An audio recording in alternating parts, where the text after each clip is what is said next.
Brilliant minds, even mediocre minds, operate better under stimulus. A Canadian is a Canadian, and you can't take away citizenship just like when someone does. Barack Obama has systematically rebuilt the trust of the world in our willingness to work through the Security Council and other institutions. Anne-Marie, you must not talk to anybody in the world, any of our allies. Whatever you want to call this system, a mafia state, a feudal empire, it's a disaster for ordinary Russians.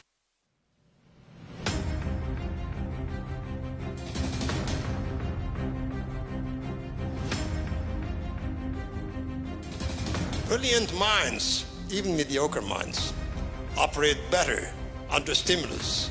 A Canadian is a Canadian, and you can't take away citizenship just like when someone does. Barack Obama has systematically rebuilt the trust of the world in our willingness to work through the Security Council and other institutions. Anne-Marie, you must not talk to anybody in the world, any of our allies. Whatever you want to call this system, a mafia state, a feudal empire, it's a disaster for ordinary Russians. I think that's the kind of hypocritical argument that if I were Chinese, I'd find quite annoying. But historically, Chinese foreign policy can be described as barbarian management. Science and religion are not incompatible. Religion forces nice people to do unkind things. Are men obsolete? And my conclusion to this question is no. I won't let you be, you Show me the word pretext. I quoted them saying Show me that the word the pretext. program you can keep screaming that and it doesn't change the point. We do not want sympathy. We do not want pity. We want opportunities. It's an appalling slander to me to the Muslim religion. I never said the word Muslim in my fulmination. It was a Muslim-free fulmination. It is that kind of restraint. It is that kind of sober-minded, sensible, intelligent foreign policy that Obama represents. So I guess what I'm telling you is he's sort of a closet Canadian. Vote for him, for God's sake.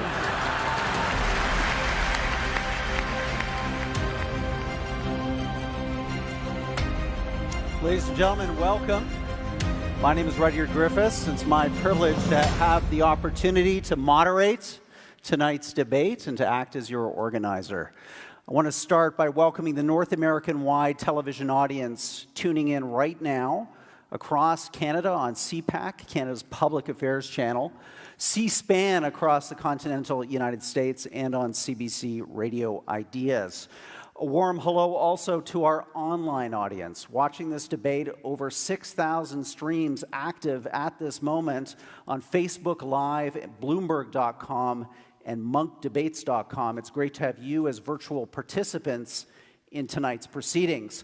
And hello to you, the over 3,000 people who filled Roy Thompson Hall for yet another Monk debate. Thank you for your support for more and better debate on the big issues of the day. This debate marks the start of our 10th season, and we begin this season missing someone who was vital to this debate series in every aspect. It was his passion for ideas, his love for debate that inspired our creation in 2008. And it was his energy, his generosity, and his drive that was so important in allowing us to really win international acclaim as one of the world's great debating series. His philanthropy, its legacy, wow, it's incredible. Last fall, we all remember that $100 million donation to cardiac health here in Toronto, transforming the lives of tens of thousands of millions of Canadians to come. Bravo. We are all big fans and supporters of a terrific school for global affairs on the UFT campus, represented here tonight by many students who are in its master's program. Congratulations to you. And also at a generous endowment last spring to this series that will allow us to organize many evenings like this for many more years to come. Now, knowing our benefactor as we do, the last thing he'd want is for us to mark his absence with a moment of silence. That wasn't his style. So let's instead celebrate a great Canadian, a great life, and a great legacy of the late Peter Monk. Bravo, Peter.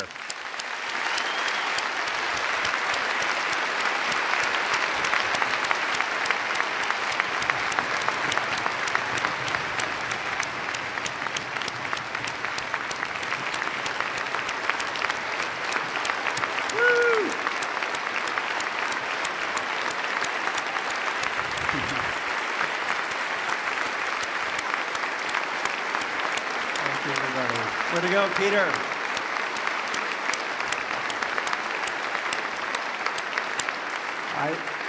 I know he would have enjoyed that, and I want to just thank Melanie, Anthony, Cheney for being here tonight to be part of Peter's continuing positive impact on public debate in Canada. Thank you guys for being here tonight. Now, knowing Peter as I did, the first thing on his mind at this point in the debate would be, Rudyard, stop talking, get this debate underway, get our debaters out here. Come on, get the show on the road. So we're going to do that right now because we have a terrific debate lined up for you this evening. So let's introduce first our pro team arguing for tonight's motion. Be it resolved, what you call political correctness, I call progress. Please welcome to the stage, he's an award-winning writer, scholar, broadcaster on NPR, and sports networks across America, Michael Eric Dyson. Michael, come on out.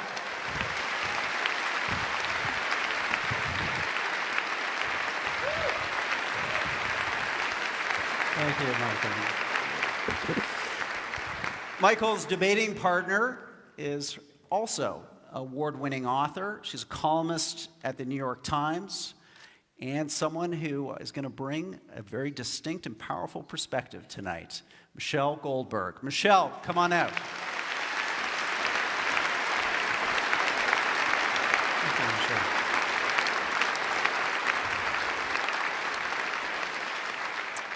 So, one great team of debaters deserves another, and arguing against our resolution, be it resolved what you call political correctness, I call progress, is the Emmy Award-winning actor, screenwriter, author, playwright, journalist, poet, and tonight debater, Stephen Fry.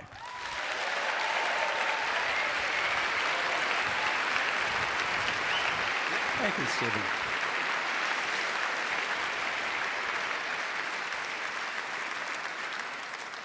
Stephen's teammate is a professor of psychology at the University of Toronto, a YouTube sensation, and the author of the big new international bestseller, 12 Rules for Life. Ladies and gentlemen, Toronto's Jordan Peterson.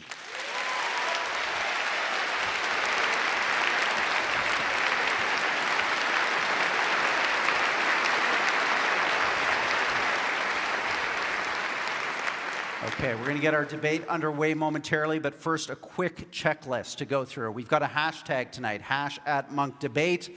Those of you in the hall and those of you watching online, please weigh in. Let's get your opinions going. Also, for those of you watching online right now, we have a running poll, www.monkdebates.com/vote. Reflect, input, react to this debate as it unfolds over the next hour and a half. My favorite aspect of this show that was Peter's brilliance and creation, we have our countdown clock. What this does is it keeps our debaters on their toes and our debate on time. So when you see these clocks on the screen go down to 0, I wanted you to join me in a warm round of applause. And we'll have a debate that ends when it's supposed to end. Now, let's see. We had our resolution tonight. On the way in, we had this audience of roughly 3,000 people here in downtown Toronto vote on, be it resolved, what you call political correctness, I call progress. Let's see the agree, disagree on that number. 36% agree, 64% disagree. So, a room in play. Now, we asked you, how many of you were open to changing your vote over the course of the debate? Are you fixed, agree, disagree, or could you potentially be convinced by one or other of these two teams to move your vote over the next hour and a half? Let's see those numbers now. Wow, okay, a pretty open-minded crowd. This debate is very much in play. And as per the agreed upon order of speakers, I'm going to call on Michelle Goldberg first. Michelle, would you like a sip of water? You can have a sip of water before you start. Call on Michelle Goldberg first for her 6 minutes of opening remarks. Michelle. Okay, well, thank you for having me. As Rudyard knows, I initially balked a little bit at the resolution that we're debating because there are a lot of things that fall under the rubric of political correctness that I don't call progress. I don't like no platforming or Twitter or trigger warnings. You know, like a lot of middle-aged liberals, there are many aspects of student social justice culture that I find off-putting. Although I'm not sure that that particular generation gap is anything new. On the record about the toxicity of social media call-out culture, and I think it's good to debate people whose ideas I don't like, which is why I'm here. So if there are social justice warriors in the audience, I feel like I should apologize to you because I'm probably not, you're probably going to feel like I'm not adequately defending your ideas. But the reason I'm on this side of the stage is that political correctness isn't just a term for left-wing excesses on college campuses or people being terrible on Twitter. Especially as deployed by Mr. Peterson, I think it can be a way to delegitimize any attempt for women and racial and sexual minorities to overcome discrimination, or even to argue that such discrimination is real. In the New York Times today, Mr. Peterson says, quote, "The people who hold that our culture is an oppressive patriarchy, they don't want to admit that the current hierarchy might be predicated on competence." Now, that sounds particularly insane to me because I'm an American and our president is Donald Trump. But it's an assumption that I think underlies a worldview in which any challenges to the current hierarchy are written off as political correctness. I also think we should be clear that this isn't really a debate about free speech. Mr. Peterson once referred to what he called, quote, "the evil trinity of equity, diversity, and inclusivity," and said those three words, if you hear people mouth those three words, equity, diversity, and inclusivity, you know who you're dealing with and you should step away from that because it is not acceptable. He argues that the movie Frozen is politically correct propaganda, and at one point, he floated the idea of creating a database of university course content so students could avoid postmodern critical theory.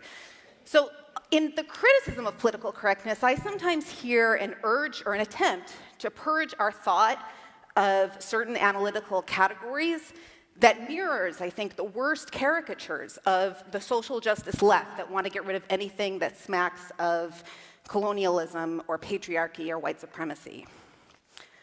I also don't really think we're debating the value of the Enlightenment, at least not in the way that somebody like Mr. Fry, who I think is a champion of Enlightenment values, frames it.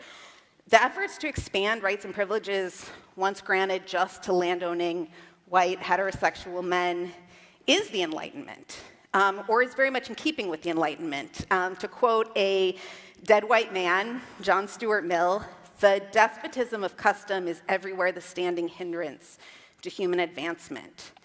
I think that some of our opponents, by contrast, frame challenges to the despotism of custom as politically correct attacks on a transcendent natural order. To quote Mr. Peterson again, each gender, each sex has its own unfairness to deal with. But to think of it as a consequence of the social structure, it's like, come on, really, what about nature itself? But there's an exception to this because he does believe in social interventions to remedy some kinds of unfairness, which is why in the New York Times he calls for, quote, "enforced monogamy to remedy the woes of men who don't get their equal distribution of sex." When it comes to the political correctness debate, we've been exactly here before. Alan Bloom, the author of The Closing of the American Mind, compared the tyranny of feminism in academia to the Khmer Rouge, and he was writing at a time when women accounted for 10% of all college tenured faculty. It's worth looking back at what was considered annoyingly, outrageously politically correct in the 1980s, the last time we had this debate. You know, having to call, or not being able to call indigenous people, quote, Indians, or having to use hyphenated terms, at least in the United States, of terms like African Americans. You know, adding women or people of color to the Western Civ curriculum, not making gay jokes or using retard as an epithet. And I kind of get it, right? New concepts, new words, sort of stick in your throat. The way we're used to talking and thinking seem natural and normal, you know, by definition.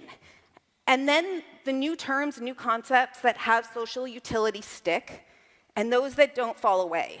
So if you go back to the 1970s, Ms., you know, MS, as an alternative to Miss or Mrs. stuck around, and women with a Y didn't. And I think that someday, or I hope that someday, we'll look back and marvel at the idea that gender-neutral pronouns ever seemed like an existential threat to anyone. But I also don't think it's clear that, you know, that might not happen, because if you look around the world right now, there are plenty of places that have indeed dialed back cosmopolitanism and reinstated patriarchy in the name of staving off chaos. And they seem like terrible places to live. You know, I come to you from the United States, which is currently undergoing a monumental attempt to roll back social progress in the name of overcoming political correctness. And as someone who lives there, I assure you, it feels nothing like progress. Thank you.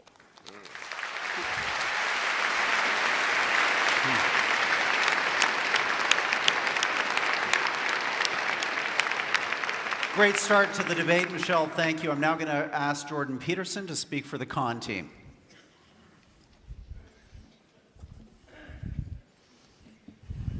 Hello. So we should first decide what we're talking about. We're not talking about my views of political correctness, despite what you might have inferred from the last speaker's comments. This is how it looks to me. We essentially need something approximating a low-resolution grand narrative to unite us. And we need a narrative to unite us because otherwise we don't have peace. What's playing out in the universities and in broader society right now is a debate between two fundamental low-resolution narratives, neither of which can be completely accurate because they can't encompass all the details. Obviously, human beings have an individual element and a collective element, a group element, let's say. The question is, what story should be paramount? And this is how it looks to me. In the West, we have reasonably functional, reasonably free, remarkably productive, stable hierarchies that are open to consideration of the dispossessed that hierarchies generally create. Our societies are freer and functioning more effectively than any societies anywhere else in the world, and than any societies ever have. And as far as I'm concerned, and I think there's good reason to assume this, it's because the fundamental low-resolution grand narrative that we've oriented ourselves around in the West is one of the sovereignty of the individual, and it's predicated on the idea that all things considered, the best way for me to interact with someone else is individual to individual, and to react to that person as if they're both part of the process, because that's the right way of thinking about it, the psychological process by which things we don't understand can yet be explored, and by things that aren't properly organized in our society can be yet set right. The reason we're valuable as individuals, both with regards to our rights and responsibilities, is because that's our essential purpose, and that's our nobility, and that's our function. What's happening, as far as I'm concerned, in the universities in particular, and spreading very rapidly out into the broader world, including the corporate world, much to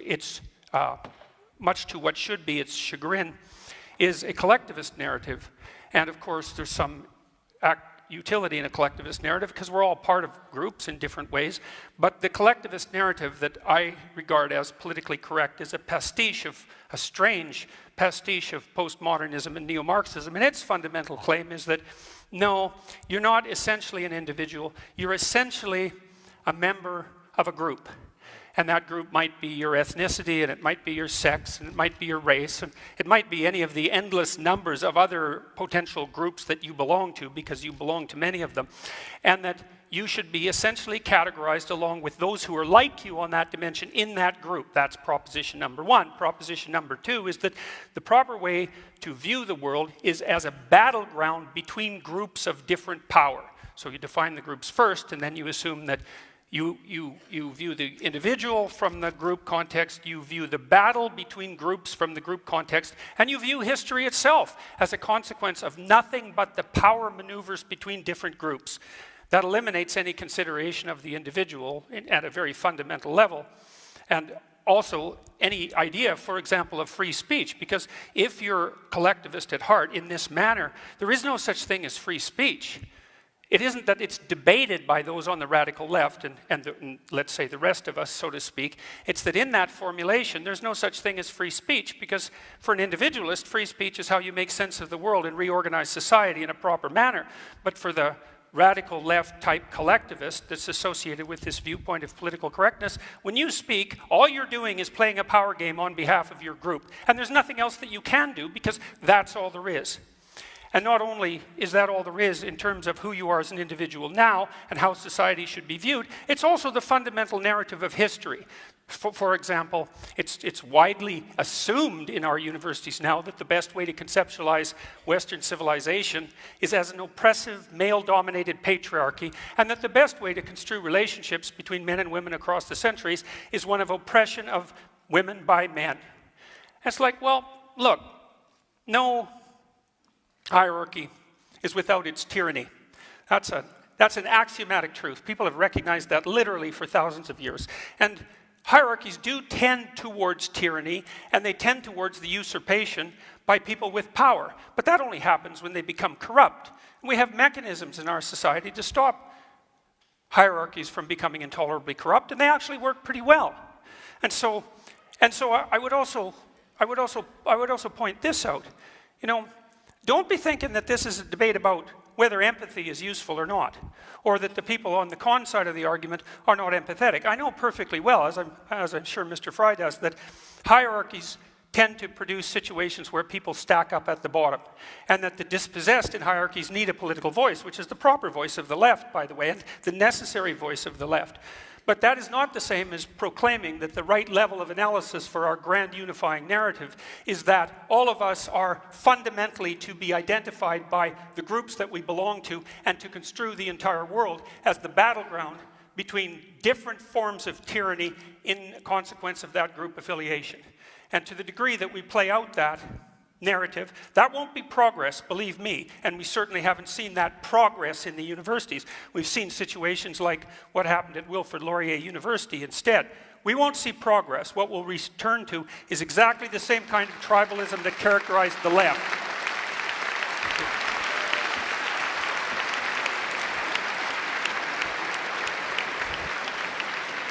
Thank you, Jordan.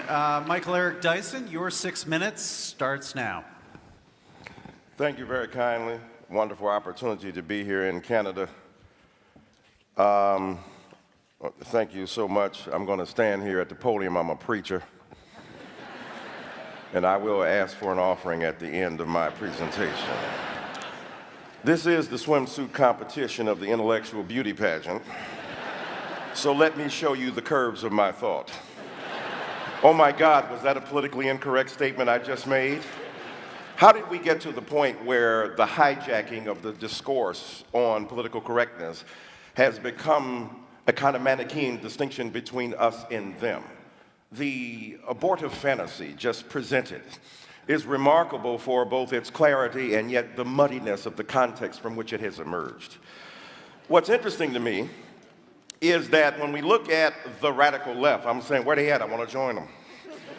They ain't running nothing. I'm from a country where a man stands up every day to tweet the moral mendacity of his viciousness into a nation he has turned into his psychic commode.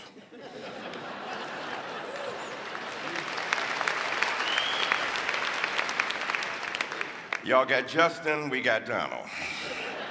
So what's interesting then is that political correctness has transmogrified into a caricature of the left. The left came up with the term political correctness. Shall I remind you? We were tired of our excuses and our excesses and our exaggerations. We were willing to be self-critical in a way that I fear my confrères, my compatriots, are not. Don't take yourself too seriously. Smile. Take yourself not seriously at all, but what you do with deadly seriousness. Now it is transmogrified into an attempt to characterize the radical left. The radical left is a metaphor, it's a symbol, it's an articulation. They don't exist, their numbers are too small. I'm on college campuses, I don't see much of them coming. When I hear about identity politics, it amazes me. The collectivist identity politics, last time I checked, white folk invented race. That was an invention from a dominant culture that wanted groups at their behest.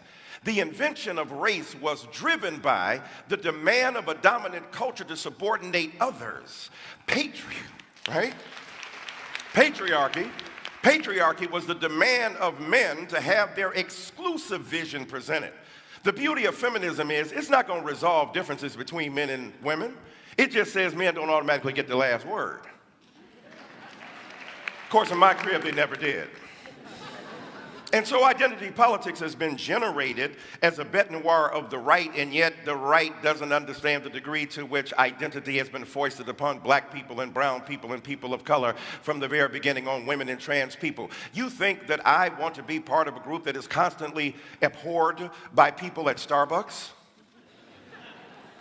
I'm minding my own black business. Walking down the street, I have group identity thrust upon me. They don't say, ah, ha, ha. There goes a Negro. Highly intelligent, articulate, verbose, capable of rhetorical fury at the drop of a hat. We should not interrogate him as to the bona fides of his legal status. No, they treat me as part of a group. And the problem is that our friends don't want to acknowledge is that the hegemony, the dominance of that group has been so vicious that it has denied us the opportunity to exist as individuals. Individualism is the characteristic moment in modernity.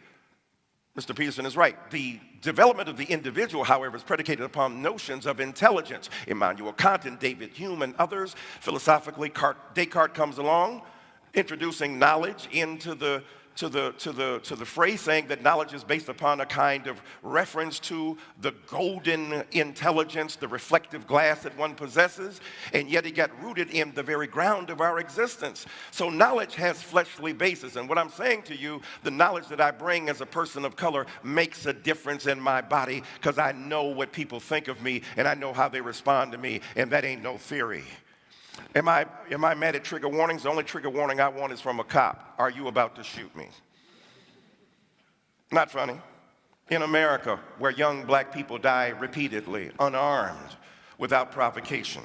And so for me, identity politics is something very serious. And what's interesting about safe spaces, I hear about the university. I teach there. Look, if you're in a safe space in your body, you don't need a safe space. Some of that is overblown. Some of it is ridiculous. I understand. I believe that the classroom is a robust place for serious learning. I believe in the interrogation of knowledge based upon our understanding mutually of the edifying proposition of enlightenment. At the same time, some people ain't as equal as others. So we have to understand the conditions under which they have emerged and in which they have been benighted and attacked by their own culture. And I ain't seen nobody be a bigger snowflake than white men who complain. Mommy, they won't let us play and have everything we used to have under the old regime where we were racist and supremacists and dominant and patriarchs and hated gays and lesbians and transsexuals that, yeah, you got to share. This ain't your world, this everybody's world. And let me end by saying this. You remember that story from David Foster Wallace? Fish are going down, two fish are going, and an older fish comes in the opposite direction. He said, hello, boys, how's the water? They swim on, they turn to each other, what the hell is water? Because when you're in it, you don't know it. When you're dominant, you don't know it. Nothing, Kaiser Soze said, is more interesting that the devil did than to make people believe he didn't exist. That's what white supremacy is.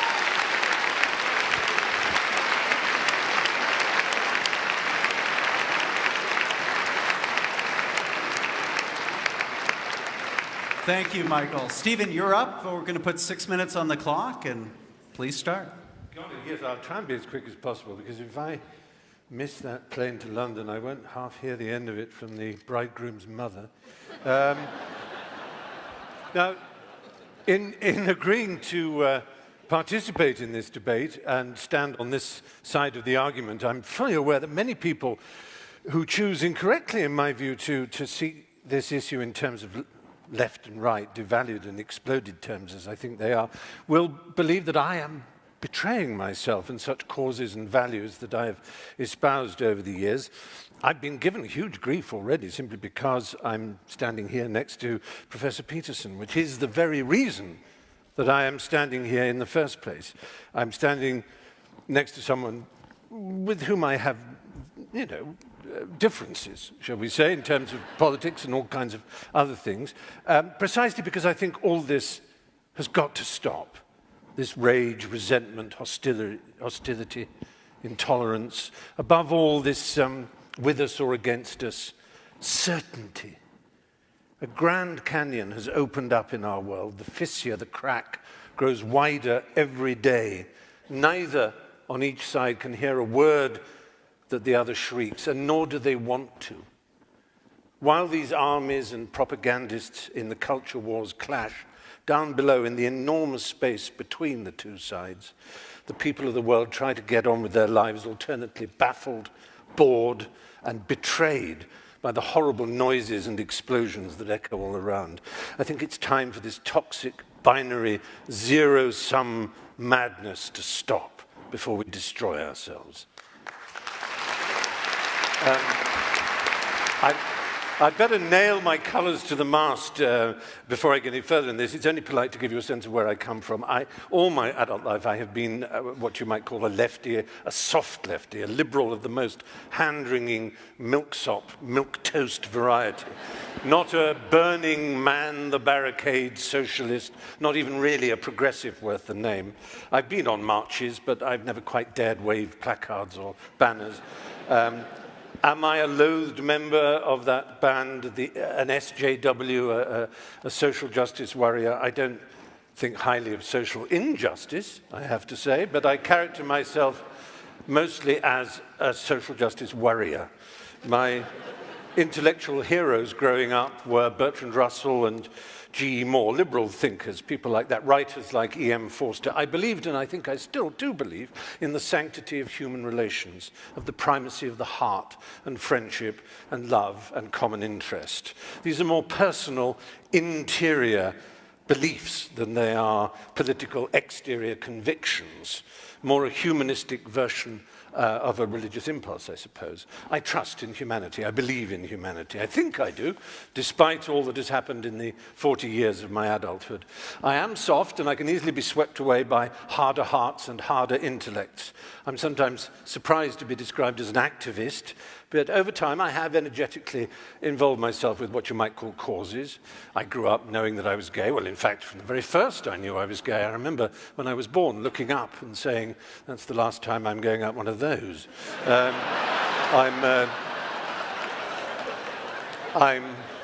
I'm Jewish. I'm Jewish, so I have a natural, obvious horror of racism.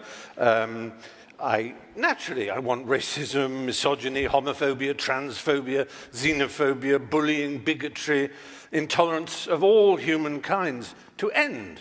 That's surely a given amongst all of us. The question is how such a golden aim is to be achieved. My ultimate objection to political correctness is not that it combines so much of what I have spent a lifetime loathing and opposing, preachiness, with great respect,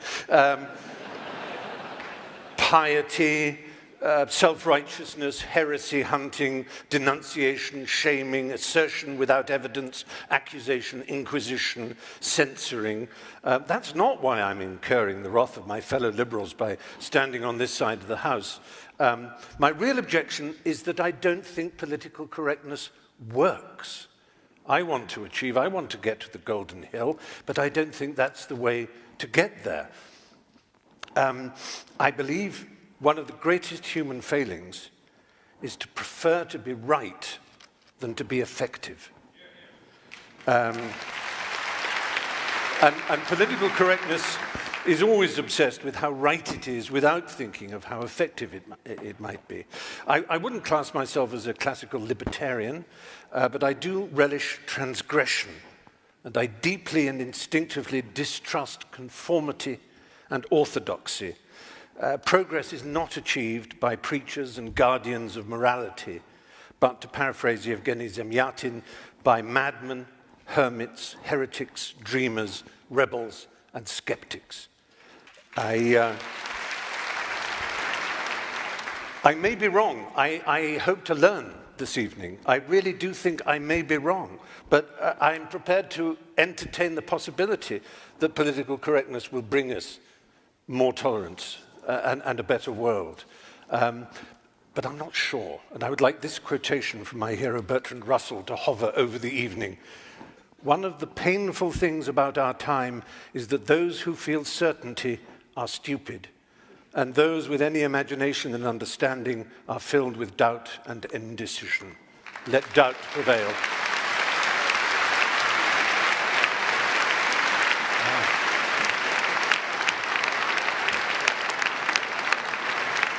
So, great set of opening statements to set the scene. We're now going to go into a round of rebuttals to allow each of our presenters 3 minutes to reflect on what they've heard and to make some additional points. We're going to do that in the same order that we had the opening statements. So, Michelle, you're up first. We'll put 3 minutes on the clock for you.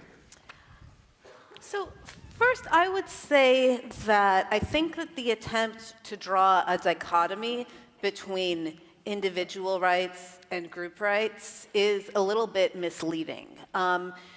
Traditionally, there have been large groups of people who have not been able to exercise their individual rights. And I think that a lot of the claims that are being made on behalf of what we politically correct types call marginalized groups are claims that people who, have identities that have not traditionally been at the center of our culture or been at the top of our hierarchies have as much right to exercise their individual talents and realize their individual ambitions, right? When we say that we want more women in power or more people of color's voices in the canon or in the curriculum or directing movies, all of these things are not because, at least on my part, I'm interested in some sort of very crude equity, but because there are a lot of people who have not traditionally been able to realize themselves as individuals. That's what the women's movement was. That's what the civil rights movement was. That's what the gay rights movement was. That's in some ways what the trans rights movement was. I mean, far from a collectivist movement, this is kind of liberalism, classical liberalism, pushed to its extreme, right? These are people saying, I have the right to define my identity against the one that was collectively assigned to me. Finally, I would say, a lot of the things that Stephen Fry said, and particularly his temperament, were probably in agreement, but this inquisition, this censoriousness, on the one hand, I'm I see where he's coming from, but I think it's a little bit virtual, right? I mean, who's really censoring you? I understand what it feels like to feel censored. I understand what it feels like to be on the wrong side of a Twitter mob or get a lot of nasty comments. And that's a bad feeling, and it's a counterproductive tactic, but that's not censorship.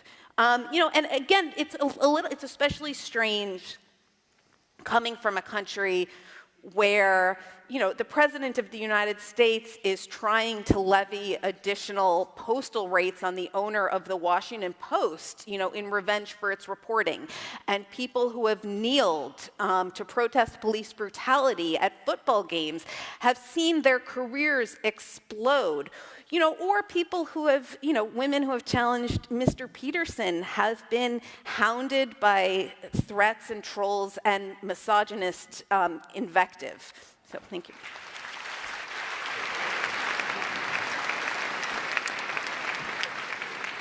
Jordan, we're going to have 3 minutes up on the screen there. Please respond to what you've heard. Well, I guess I would like to set out a challenge in somewhat the same format as Mr. Fry did to people on the moderate left. I mean, I've studied totalitarianism for a very long time, both on the left and on the right in various forms. And I think we've done a pretty decent job of determining when right-wing beliefs become dangerous. I think that they become dangerous when the people who stand on the right evoke notions of racial superiority or ethnic superiority, something like that. It's fairly easy to draw a box around them and place them to one side and necessary, and I think we've done a pretty good job of that. What I fail to see happening on the left, and this is with regards to the sensible left, because such a thing exists, is for the same thing to happen with regards to the radical leftists. Okay, so here's an open question. If it's not diversity inclusivity, and equity as a triumvirate that mark out the too excessive left, and with equity defined, by the way, not as equality of opportunity, which is an absolutely laudable goal, but as equality of outcome, which is how it's defined, then exactly how do we demarcate the too extreme left? What do? We say, well, there's no such thing as the too extreme left? Well, that's certainly something that characterized much of intellectual thinking for the 20th century, as our high-order intellectuals, especially in places like France, did everything they could to bend over backwards to ignore absolutely everything that was happening in the catastrophic left world, in the Soviet Union and in Maoist China, not least. We've done a terrible job of determining how to demarcate what's useful from the left from what's pathological. And so it's perfectly okay for someone to criticize my attempts to identify something like a boundary. We could say diversity, inclusivity, and equity, especially equity, which is in fact equality of outcome, which is an absolutely abhorrent notion. If you know anything about history, you know that. And I'm perfectly willing to hear some reasonable alternatives, but what I hear continually from people on the left, first of all, as my opponents did, to construe every argument that is possibly able to be construed on the axis of group identification, and to fail to help the rest of us differentiate the reasonable left, which stands for the oppressed, necessarily, from the pathological left that's capable of unbelievable destruction. And what I see happening in the university campuses in particular, where the leftists absolutely predominate, and that's certainly not my imagination, that's well documented by perfectly reasonable people like Jonathan Haidt, is an absolute failure to make precisely that distinction. And I see the same thing echoed tonight. Thank you.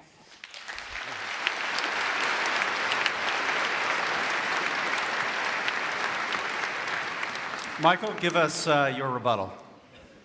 Let me step out here in Peterson land. I feel freer already. I don't know what mythological collective Mr. Peterson refers to. I'm part of the left. They're cantankerous.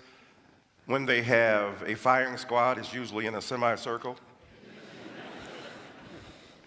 Part of the skepticism of rationality was predicated upon the Enlightenment Project, which says we're no longer going to be subordinate to skepticism, to superstition. We're going to think, and we're going to think well. Thomas Jefferson was one of the great arbiters of rationality, but he was also a man who was a slave owner.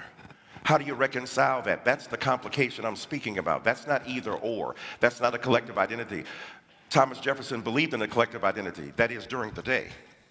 At night, he got some Luther Vandross songs, went out to the slave quarter, and engaged in sexual relations and had many children with Sally Hemings. His loins trumped his logic. And when he talks about postmodernism, I don't know who he's talking about. I teach postmodernism. It's kind of fun. Jacques Derrida, just to say his name is beautiful.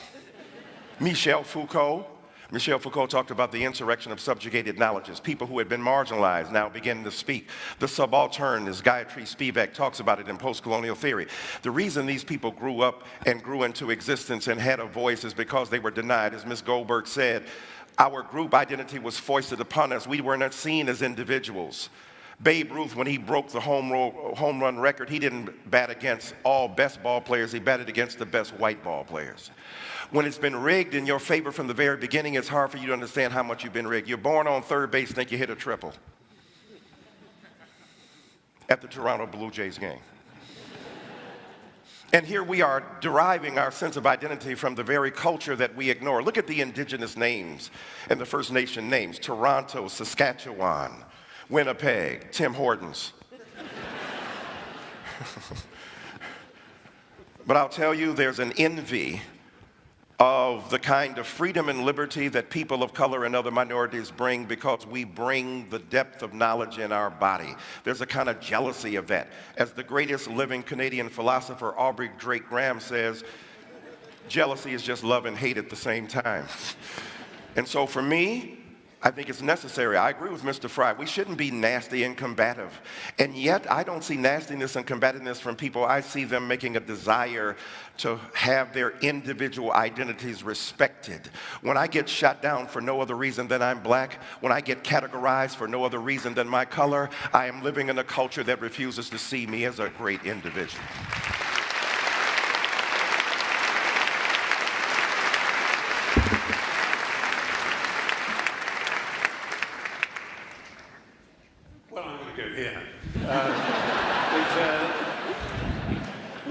No, it's interesting to hear that there really doesn't seem to be a problem, but yet I think we all instinctively know that there is some kind of a problem. There isn't censorship. Of course not in the way that there is in Russia. I've been to Russia. I faced off with a deeply homophobic and unpleasant man, and there's political correctness in Russia. It's just political correctness on the right, and that's what I grew up with, political correctness, which meant that you couldn't say certain things on television. You couldn't say fuck, for example, on television, because it was incorrect to do so. And as always, the same reason was that someone would appear and say, I'm not shocked. Oh, of course, no, I'm not shocked. I'm not offended. I'm offended on behalf of others, young, impressionable, plastic minds, the vulnerable.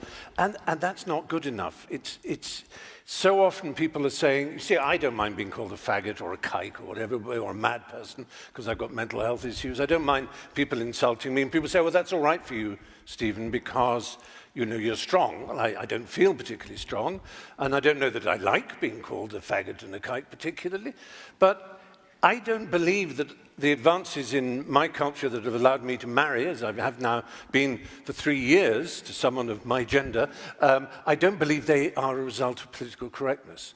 And maybe political correctness is actually just some sort of live trout, that the harder we squeeze it, the further it goes away. And you will be saying, I'm not talking about political correctness, you're talking about social justice, with which I agree, with whether you want to call it identity politics or the history of your people, the history of my people were slaves as well. Both the British were slaves of Romans and the Jews were slaves of the Egyptians. All human beings have been slaves at some point, and we all, in that sense, share that knowledge of how important it is to speak up. But Russell Means, who was a friend of mine towards the end, who founded the American Indian movement, he said, oh, for God's sake, call me an Indian or a Lakota Sioux or Russell. I don't care what you call me. It's how we're treated that matters. And so I'm really addressing a more popular idea. Also, actually, in Barrow, Alaska, an Inupiat said, call me an Eskimo. It's obviously easier for you because you keep mispronouncing Inupiat.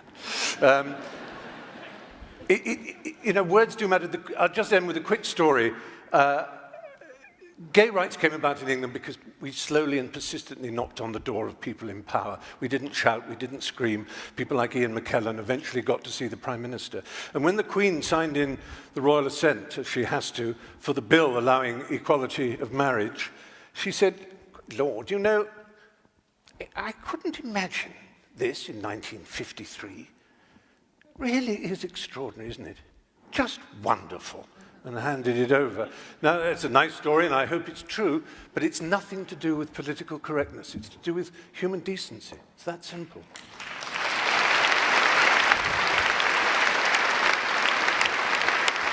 Good. So, some great rebuttals there, strong opening statements. Let's move now into the moderated cross-examination portion of this debate and get both sides engaging on some of the key issues here. And I think what we've heard here is a bit of a tension. Let's draw it out a bit more between the rights of groups to feel included, to have, in your words, Michelle, the opportunity for individuality, and a belief on the other side that there's something at threat here when these groups are overly privileged through affirmative action or other outcome-oriented processes.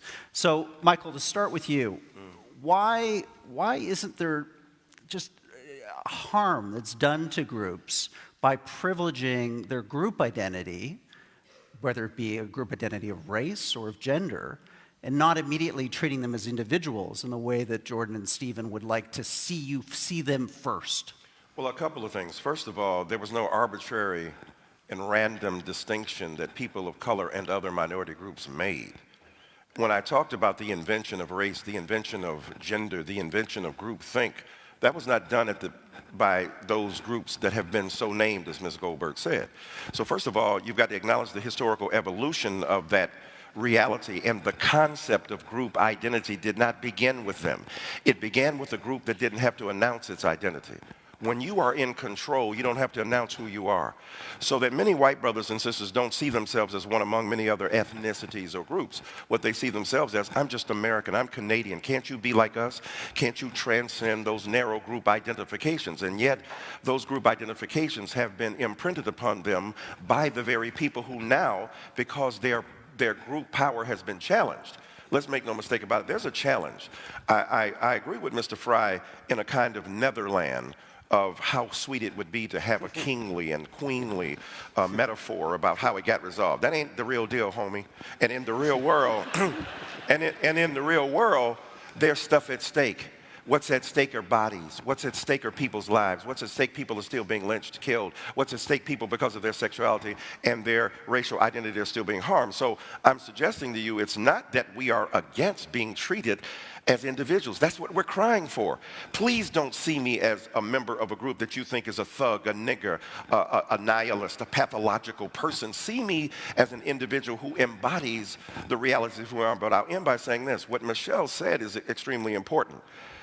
The people who have individual rights did not have to fight for them in the same manner that people of color and others have had to. When Mr. Fry talked about enslavement, he named them. Read Orlando Patterson's comparative history of race and slavery over 28 civilizations. The Greeks did not have the same kind of slavery that Americans did. It was chattel slavery. In Greece, you could buy back your freedom. You could teach the children of the people who enslaved you, and because of your display of prodigious intellect, you could secure your freedom. That was not the case. You were punished and killed for literacy in America. So my point simply is this, is that I am all for the celebration of broader identities. And I think that often those who are minorities and others are not celebrated for the degree that we are. I'll end by saying this. In America, we have the Confederate flag. I don't know if y'all are familiar with that. We have a Confederate flag. We have white guys, mostly, in the South, but others as well, flying those Confederate flags that are part of the South that refused to cede its legitimate conquest at the hands of the North. There has been a politics of resentment. You talk about politics of identity, wearing that flag, not the American flag. They are not American. They are celebrating a secession, a move away from America. And a man named Colin Kaepernick, who is a football player, saying, I want to bring beauty to that flag, has been denied opportunity. So we have to really set the terms of debate in order before we proceed. Thank you, madam. Good point. Jordan, let's have you jump in on this idea of what you see as the pernicious danger of groupthink when it comes to ethnicity, when it comes to gender. Why do you think that's one of the primal sins, in your view, of quote, political correctness? Well, I think it's one of the primal sins of identity politics players on the left and the right, just to be clear about that. Personally, since this has got personal at times, I'm no fan of the identitarian right. I think that anybody who plays a game, a conceptual game where group identity comes first and foremost, risks an exacerbation of tribalism. It doesn't matter whether it's on the left or the right. With regards to the idea of group rights, well, there's a fundamental, and this is something we've fallen into terribly in Canada, not least because we had to contend with the threat of Quebec separatism, but the idea of group rights is extraordinarily problematic because the obverse of the coin of individual rights is individual responsibilities. And you can hold an individual responsible, and an individual can be responsible. And so that's partly why individuals have rights. But groups, how do you hold a group responsible? I mean, the whole idea is it's not a good idea to hold a group responsible.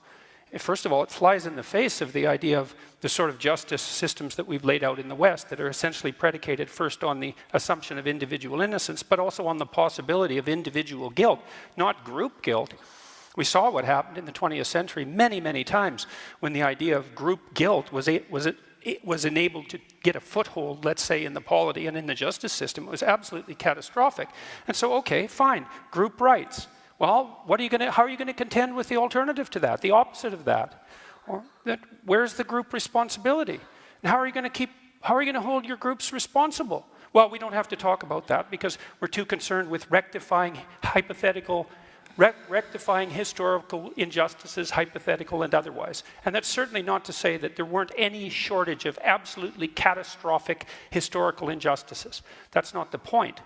The point is how you view the situation at the most fundamental level. And group rights are an absolute catastrophe, in my opinion. Come on, let's, Michelle, come in on that point. This is something you've written about. The idea that, you know, in identity politics, the identity of the group is absolutely a valid part of the discourse, and individuals could and should be seen and participate in groups as they enter into the civic space. I'm not sure that we necessarily have to analogize from the opposite of individual rights is individual responsibility. I'm not sure that that analogy necessarily holds for the groups. I mean, in the United States, and one of the things that I think is complicated about this discussion is that we're talking about three very different cultural contexts, three different histories, three different kind of legal regimes. But in the United States, a huge part of our politics has been groups struggling for rights for their individual members, right? I mean, so women in the United States, you know, seeking the right to reproductive control of their body.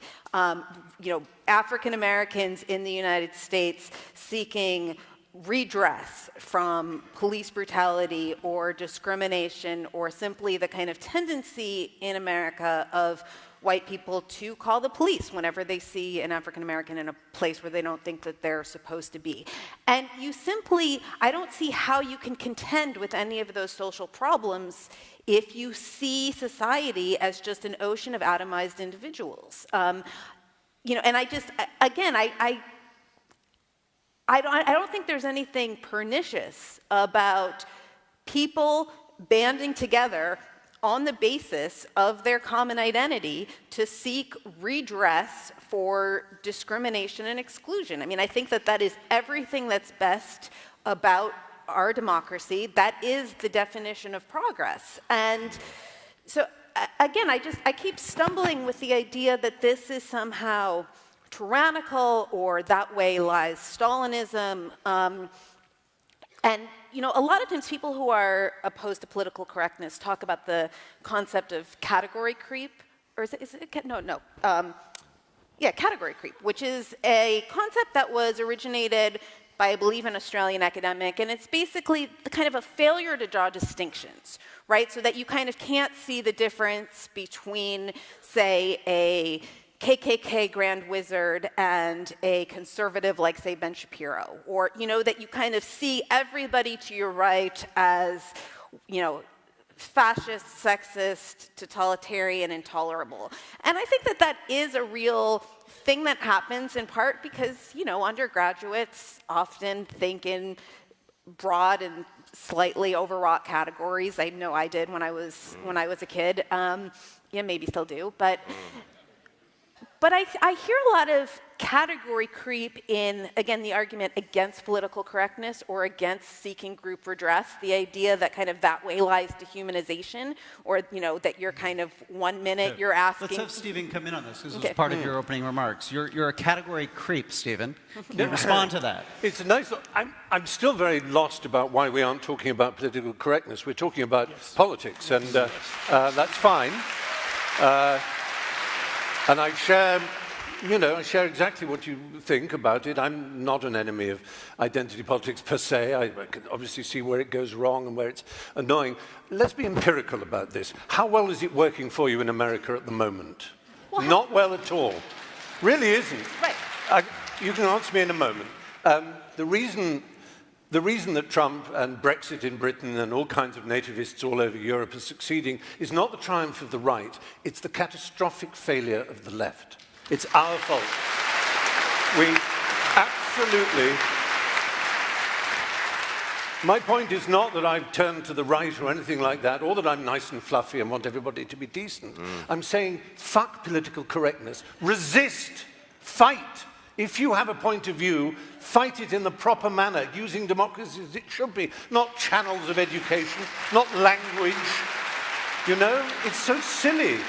But There's a chess rule, you know. In chess, the best move to play in chess is not the best chess move. It's the move your opponent least wants you to play. At the moment, you're being recruiting sergeants for the right.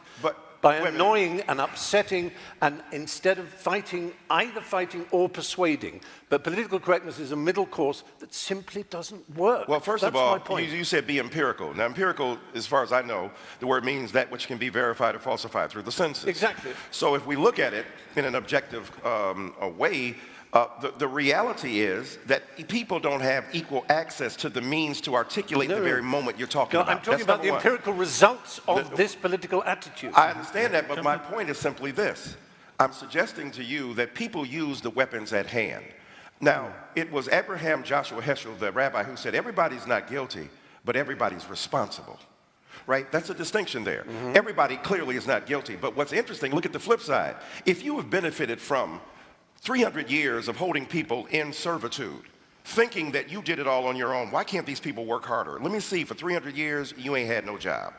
So the reality is, for 300 years, you hold people in the bands. You hold them in subordination. You refuse to give them rights. Then all of a sudden, you free them and say you're now individuals. Not having the skills, not having the skills. I'm talking about America, first of all. I'm talking about the American society, first of all. I'm talking about the Northern Hemisphere. I'm talking about every society where enslavement has existed, but I'm speaking specifically of the repudiation of individual rights among people of color in America who were denied the opportunity to be individuals. So I obviously and ideally, and I think Michelle Goldberg does too, agree with the emphasis on individuals. What we're saying to you is that we have not been permitted to be individuals. We have not been permitted to exercise our individual autonomy and authority, and the refusal to do so, to recognize me as an individual, means when you roll up on me and I'm a 12-year-old boy in a park and you shoot first, in ways you do to black kids that you don't do to white kids, you are not treating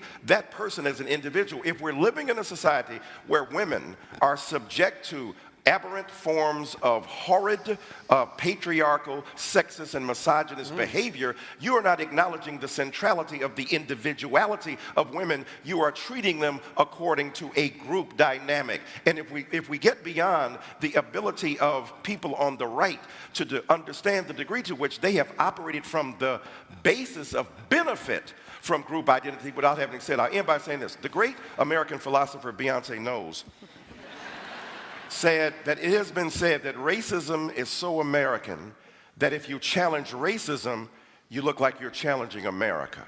We are challenging inequality. We are challenging the refusal to see me as an individual. When we overcome that, have at it, we're all on equal plane. I think it's fine. I think it's good. The pot is getting stirred here. So I've got a couple of questions. So let's your side spoke, so I'm going to go to Jordan, then to you, Let's Michelle. assume for a moment that I've benefited from my white privilege.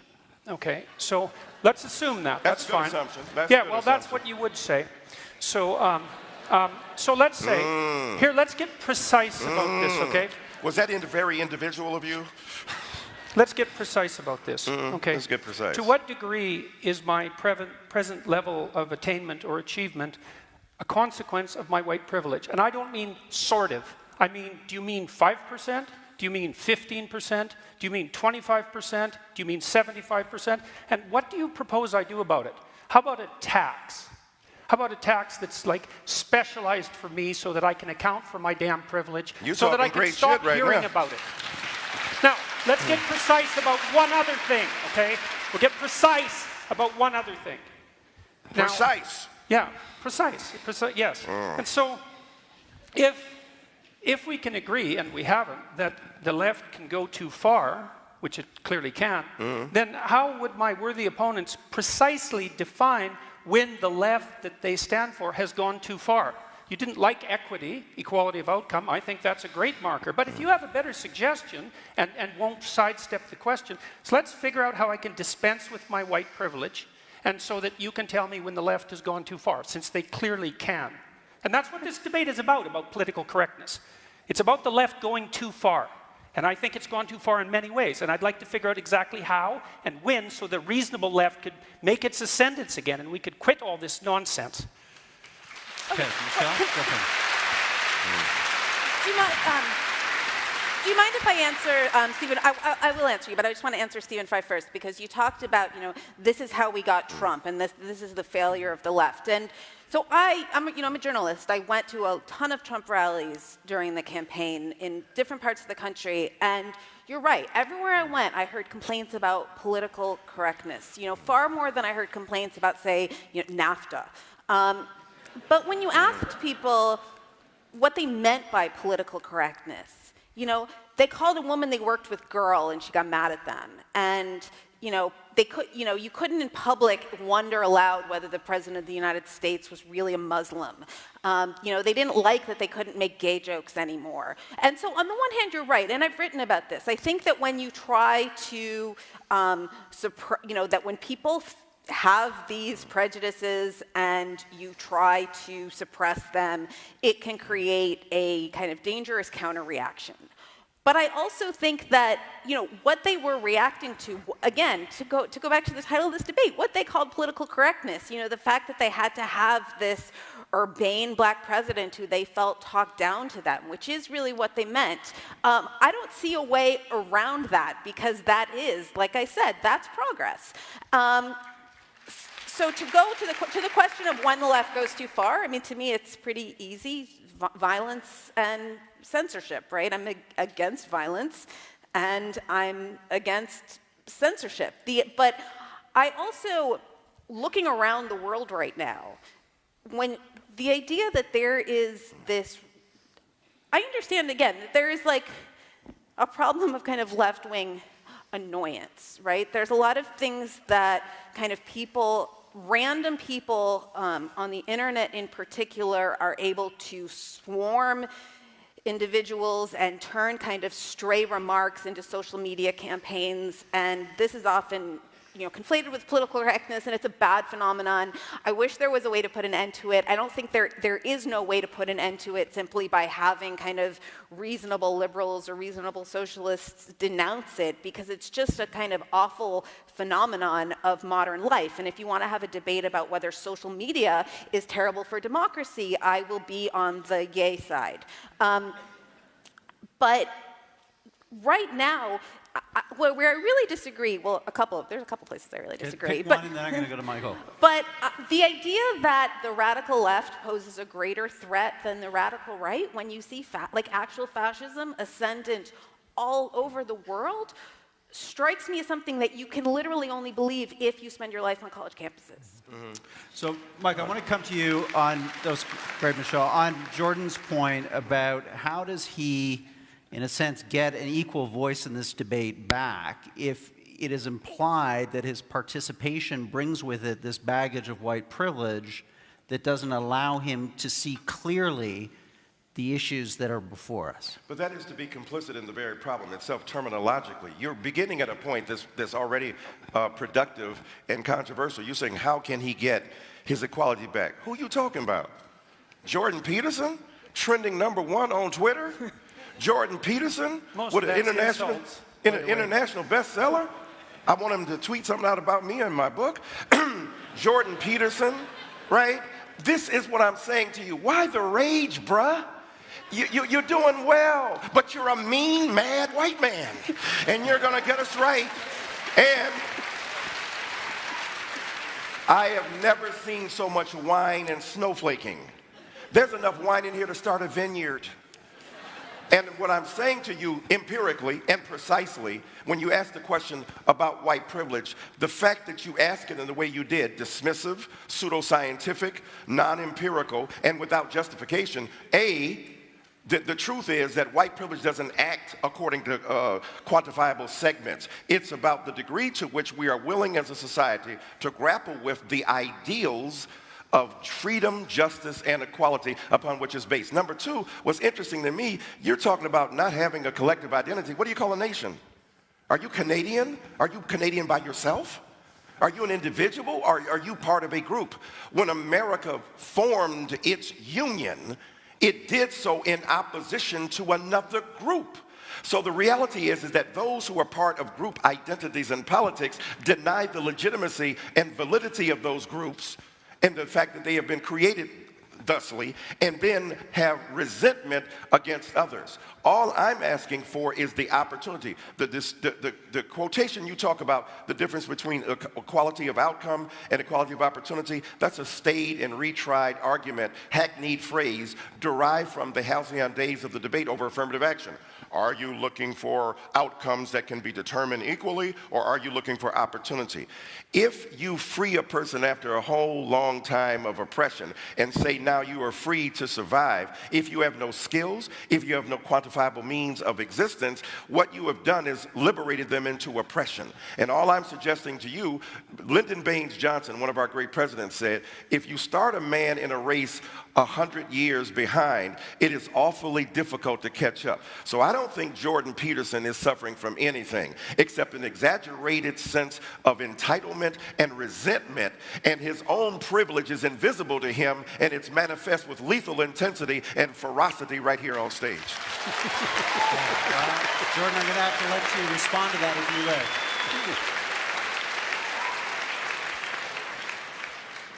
Well, what I derive from that series of rebuttals, let's say, is twofold. The first is that saying that the radical left goes too far when they engage in violence is not a sufficient response by any stretch of the imagination, because there are sets of ideas in radical leftist thinking that led to the catastrophes of the 20th century, and that was at the level of idea, not at the level of violent action. It's a very straightforward thing to say you're against violence. It's like being against poverty. It's like, you know, generically speaking, decent people are against poverty and violence. It doesn't address the issue in the least. And with regards to my privilege or lack thereof, I mean, I'm not making the case that I haven't had advantages in my life and disadvantages in my life like most people. You don't know anything about my background or where I came from, and it doesn't matter to you because fundamentally I'm a mean white man. That's a hell of a thing to say in a debate.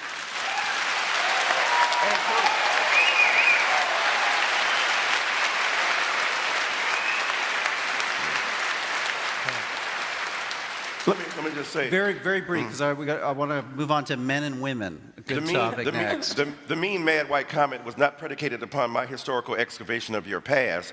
It's based upon the evident vitriol with which you speak and the denial of a sense of equanimity among combatants in an argument. So I'm saying again, you're a mean, mad white man, and the viciousness is evident.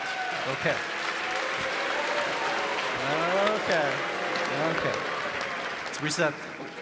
Change the decks here. Let's talk about another big factor of the so-called politically correct movement right now, which is the Me Too movement, and the extent to which we've seen this resurgence, this awakening around what have been a horrible series of systemic abuses and injustices towards women.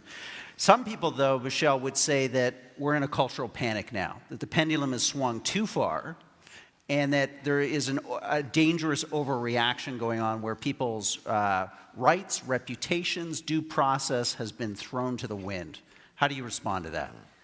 Well, first, people started saying that within like 2 weeks of the first Harvey Weinstein stories breaking, right? The minute Harvey Weinstein and people men started actually losing their jobs over this, right? Which was something quite new, that men with histories of really serious predatory behavior were suddenly losing their jobs. You know, everybody had known about it for a long time, and there had been a sort of implicit impunity, and suddenly that was taken away, and it created this cultural earthquake, and as soon as it did, it created a lot of anxiety. Like, what if this goes too far?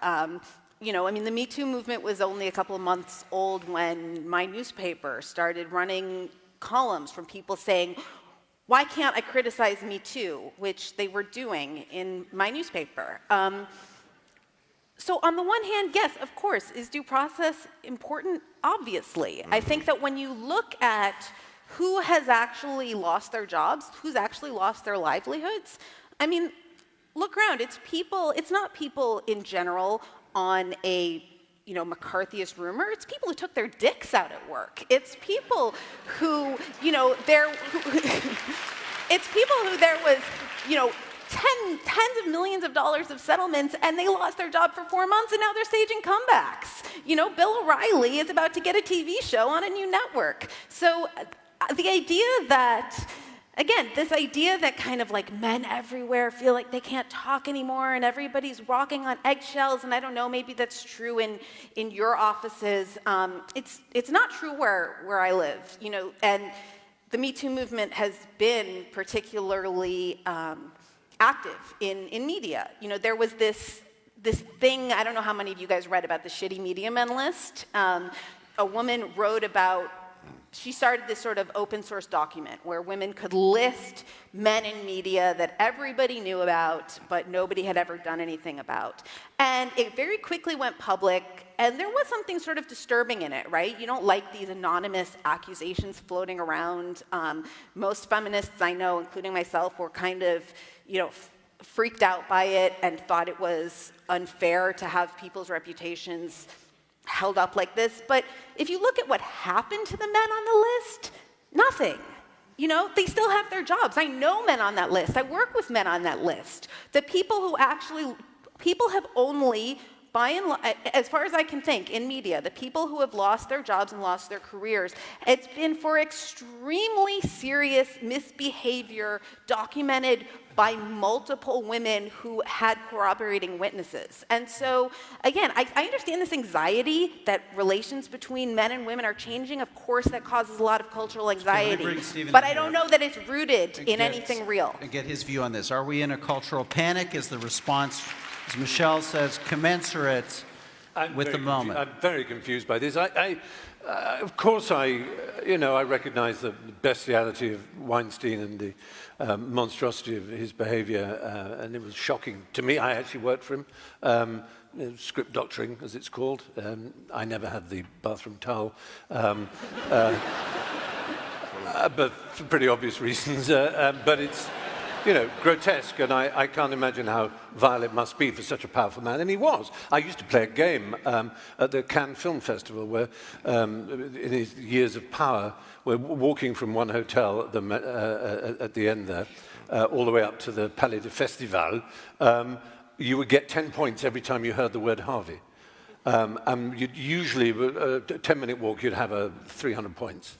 Because it was, yeah, Harvey's got the script, Harvey's got it. Yeah, I've got a meeting with Harvey at the Majestic in the afternoon. He was immensely powerful. And I think that's obvious that someone in that position, abusing and threatening and hindering the livelihood of women is grotesque in the extreme. But I have to tell you, there is genuine feeling amongst many people I know that we can't speak our minds. We can't actually speak to the true nuance, the true depth of sexual, romantic feeling between men and women. It's not a subject I'm absolutely expert on, but it counts between men and men as well, though I know when it's men and men, you might say, well, that's different because women have had a different experience in history, and I don't want to enter that particular field. But I would say that there is real fear in my business, which is where this all started, show business, acting, and so on. Yeah, people are rather afraid to speak about a piece of, publicity that's come out or a statement that's been made. You just go, yeah, absolutely, and wait for the people to leave the room before you can speak honestly with your friends. And I've never experienced that in my entire 60 years on this planet. This feeling that. And I'm not characterizing feminists as in East German, but it's like that, the Stasi are listening. You better be careful, they're listening. And that's a genuine feeling. I'm saying that with my hand on my heart. I'm not saying it to make a point other than the fact that it's true and it's worrying. But the sexual misadventures and horror experience is worrying too. So there are two worries, and they're not solved. Let's bring Jordan in on this, because you've written and commented about a lot. But Stephen, thank you for having me ready. Well, I think I'm going to point out two things again. The first is that my question about when the left goes too far still hasn't been answered. And then the second thing I'm going to point out is that, it's conceivable that I am a mean man. I mean, maybe I'm meaner than some people and not as mean as others. I think that's probably more the case. But I would say the fact that race got dragged into that particular comment is a better exemplar of what the hell I think is wrong with the politically correct left than anything else that could have possibly happened.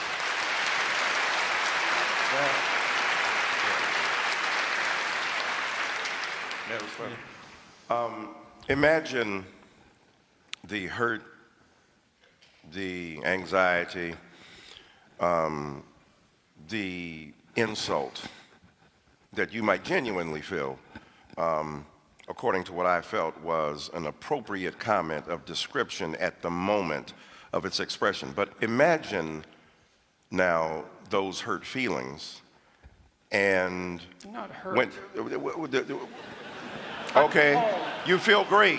You feel great about it. It's really different. I'm not a victim. I'm not hurt. I'm appalled. You're not hurt. Okay, you wouldn't be a victim. So what's interesting is that whatever non-traditional feelings of empathy you endure at this particular point, the point is, imagine then the horrors that so many others have had to put up with for so long when they are refused to acknowledge their humanity. Now, I take your point seriously. So your group let me finish. Let me finish, though. Let me finish. To me. Let me finish, sir. That figures. You're not my inquisitioner, okay?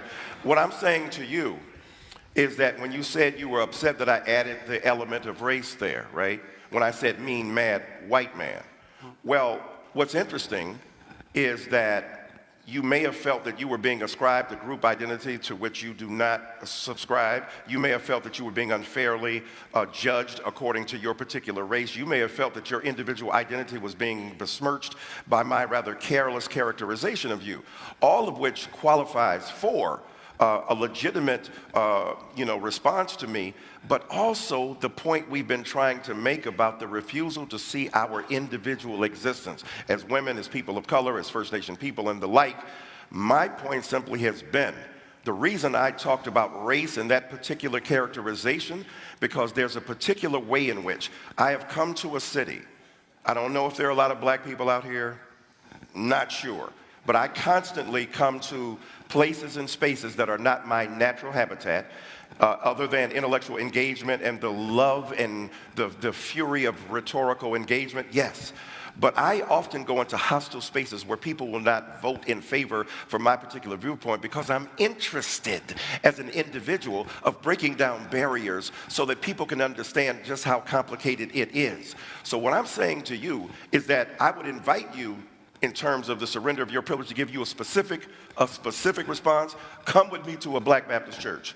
Come with me to a historically black college. Come to me to an indigenous or First Nations community where we're able to engage in some of the lovely conversation, but also to listen and hear. And when I added race to that, I was talking about the historically evinced inability to acknowledge others' pains equally to the one that they are presently enduring. So, as a human being, I love you as my brother, but I stand by my comment.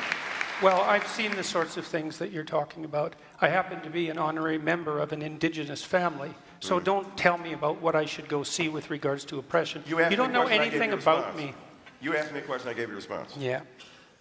You gave me a generic response, a generic race-based response. Jordan Peterson, I would like for you to come with me, Michael Eric Dyson, to a Black Baptist church. You been to one of those? I would be happy to do that, by the way. Okay, all right, I'm gonna hook you up. Okay, good. We'll make sure that happens. One more quick round, and then we're going to go to closing statements. And Stephen Fry, I want to get your response to why, a generation from now, looking back on this debate, we're not going to see this, quote, so-called politically correct movement in the same way, let's say, that we now understand the positive contributions of the civil rights movement. That was a movement that advanced a series of ideas about human dignity to people who previously didn't have that dignity. We're now having another debate, another social debate about different groups and communities we're trying to convey a sense of new dignity to them. Why won't this be, in a sense, looked back upon as something positive a generation from now? I think people will look back on this debate and wonder why political correctness wasn't discussed.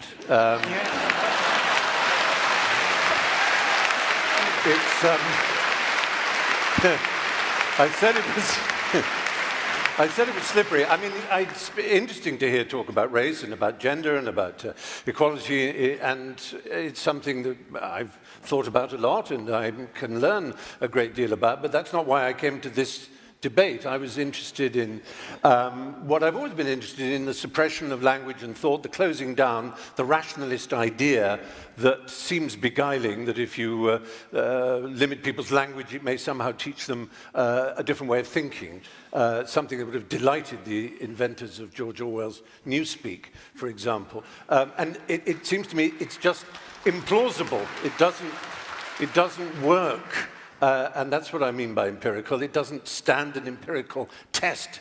It isn't experientially validated, as we see from the political landscape now, and I worry that we may in the future. So I'm sort of disappointed that the subject has just revolved around academia, which was predictable, because that's the sort of crucible in which these elements are mixed. But even more disappointed that really I haven't heard from Michel or from Professor Dyson as to what they think political correctness is, because what they've talked about is basically saying progress, in our view, is progress. Well, I agree. That's, you know, yeah. So it is too, and good on progress. But how is it that you're saying that what we call political correctness, you call progress? That's what you're supposed to be arguing. I want to know what you mean by political correctness. Well, okay. So like I said, you know, the reason a few months ago, right, you contacted me, asked if I wanted to do a debate about identity politics, and then you presented me with this resolution, and I said, well, there's like a lot of things that people call political correctness that I'm not going to defend. But then I realized who I was debating and saw that there was a lot of things that you, Jordan Peterson, call political correctness that I call progress. And to some extent, you too, Stephen Fry, you know, when you talk about it being outrageous to tear down, or not outrageous, I won't put words in your mouth, but that we shouldn't be tearing down statues of kind of notorious racists, that we should just instead be throwing eggs at them. You know, so those sorts of things, if you call them political correctness, I call them progress. Now, this feeling of being silenced, which I understand, although it seems very vague, right? You kind of are not quite putting your finger on who is silencing you, except for a vague fear that if you say something untoward, you're going to be the subject of, I'm not sure. Yes. Shaming, but by who? Yeah. But by what? By the internet? I'm not taking the names. That's no, not but I the mean, point. I'm scared. If I'm listed, but that's again, the point. You're scared. It is a culture of right. fear. I understand there's that element of fear. What I'm saying is that it's a feeling. It's a feeling that is this sort of intangible result of, I think, primarily. We've all seen the sort of show trial thing where the person then apologizes. I have so much to learn about sexual politics. I am really sorry. Signed a lawyer, crossed out the name of the person. You think the real mistake of our left is that we underestimate the right. The right isn't as stupid as we'd like them to be. If only they were. If only they weren't so cunning, so sly, so smart, so aware of our shortcomings. And I just fear that political correctness is a weapon that they value. That the more we tell the world how people should be treated, how language should be treated, what words are acceptable, what attitudes are acceptable, what HR meeting is going to tell you in a long bullet-pointed list about how you look at people. All of this is meat and drink to bad people, to malefactors, to bad actors. I'm not counting myself as one of those bad actors in that sense. I mean bad actors in the other sense. Right,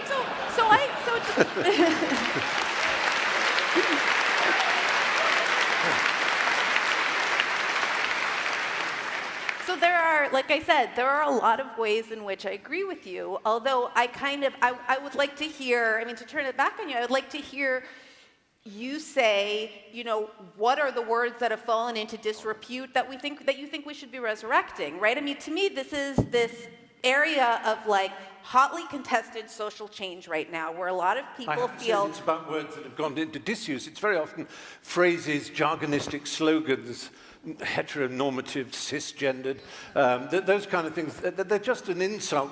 You know, imagine you're a young student arriving at university and someone's bombarding you with this preposterous hermeneutical nonsense from misread textbooks, misread Foucault, if I may say, and misread Derrida, and so on. Because I was at Cambridge, England, doing English literature. We had our French phase, and there's value in that. It's an interesting game, and it is. It's a place to... I think I'd just really say that the ghost hovering over for me it's a letter Oscar Wilde wrote, and he said to Bosie, his love, he said, the fact that you didn't get a degree is nothing, but you never acquired what is sometimes called the Oxford manner, and I'll say for that, the university manner. He said, Oscar said, I take that to mean the ability to play gracefully with ideas. I think that's disappearing from our culture, and I think it's a terrible thing. Let's go to Mike and Michelle.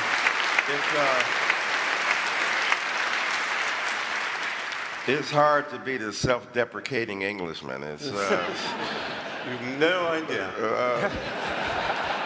But no, I got a pretty good idea here today.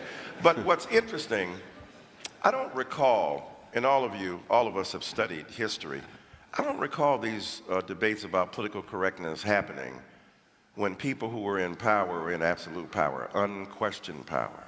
Political correctness, right? Political correctness becomes an issue. And what I mean by that is people who used to have power, who still have power but think they don't, who get challenged on just a little bit of what they have and don't want to share toys in the sandlot of life. So all of a sudden it becomes a kind of exaggerated grievance. Now, the things you named, the bullet points and the cisgender and the heteronormativity and the heteropatriarchy and the capitalist resurgence and the insurrection of subjugated knowledges, to give Foucault some more love, or the Derridian deconstruction, all that stuff. The French phase is still going on with the French fries in America. What's interesting is that I didn't hear many complaints of political correctness at the height of the dominance of one group or another. But when Martin Luther King Jr., who argued for group identity as a black person to provide an opportunity for individual black people to come to the fore, they began to make that claim. Oh, now they didn't call it political correctness. You're siding with those who are against free speech. You're siding with those who don't want me as a white person to be recognized in my humanity. And what I mean by political correctness is the kind of politics of ressentiment that are articulated by various holders of power at certain levels, at various levels.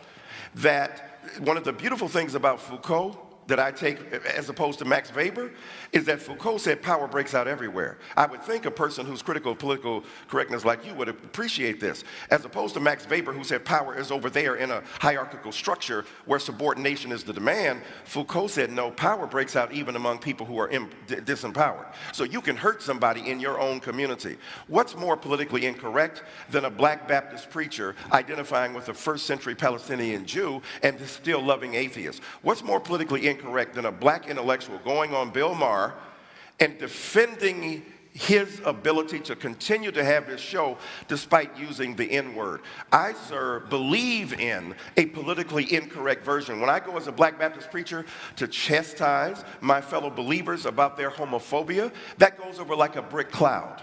When I come into arenas like this, I understand that my back is up against the wall. But I think... Come and sit over here. I want to sit on your lap. I want to sit on your lap in a while. But what I'm saying to you... But don't get excited. But what I'm saying to you... Don't flatter yourself. Well, that's all right. I see how you've been looking at me. So what's interesting is that when we look at the way in which we as societies, in a free Canadian society, in a free American society, when I look at what is seen as political correctness, it to me has been a mass of jumble that has been carved together out of the politics of resentment that powers once held no longer are held. Freedoms once exercised absolutely must now be shared. So I am in agreement with both of my gentlemen to my right who believe that political correctness has been a scourge, but not necessarily the way you think so. I think it's been a scourge because those who have been the deployers of power and the beneficiaries of privilege have failed to recognize their particular way. And at the end of the day, I think that those of us who are free citizens of this country and of America should figure out ways to respect the humanity of the other, to respect the individual existence of the other, but also respect the fact that there have been barriers placed upon particular groups that have prevented them from flourishing. That's all I mean by political correctness. Okay, I'm going to, well said. I'm going to give, before we go to closing statements, the final words on this topic to Michelle and then you, Jordan.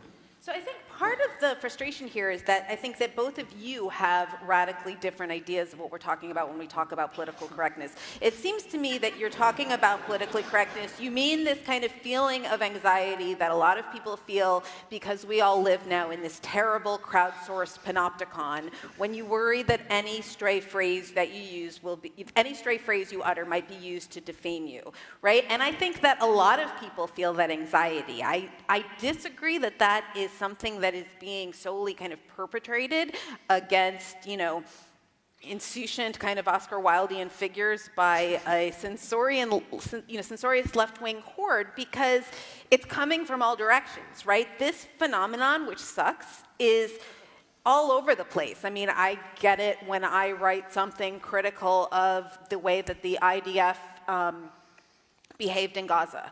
You know, it's coming at everyone, and I think that there's a way in which when it comes at a certain sort of figure and there's a certain set of complaints, and you feel unjustly criticized and you feel silenced, which again I think is really different than being silenced. You call it political correctness, and I would like the culture also to be more, you know, freewheeling. I think one solution, you know, you're not going to kind of get the left to I don't know, they can't kind of put an end to this because it is much more of a mob social media phenomenon than it is kind of some diktat coming up from on high.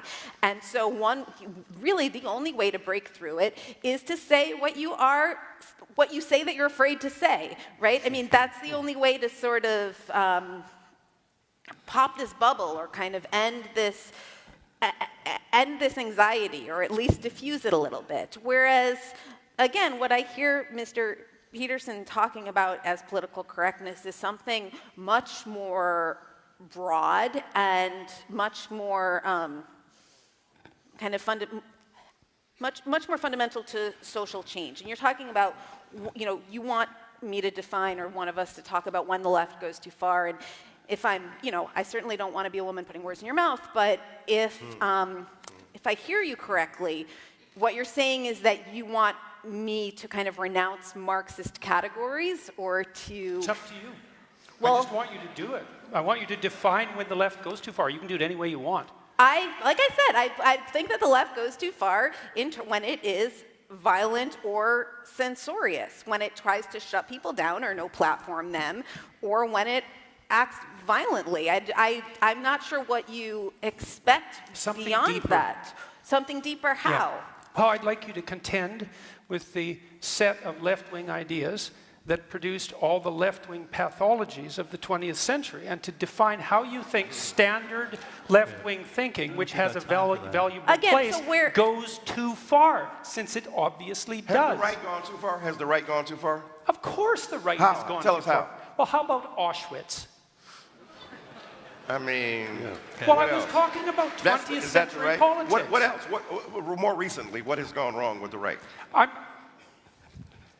Look, I don't like identity politics players at all. I don't care whether they're on the left or the right. I've been lecturing about right-wing extremism for 30 years. I'm no fan of the right, despite the fact that the left would like to paint me that way because it's more convenient for them. How has the right gone too far recently? Well, where? It's threatening to go too far in identitarian Europe, that's for sure.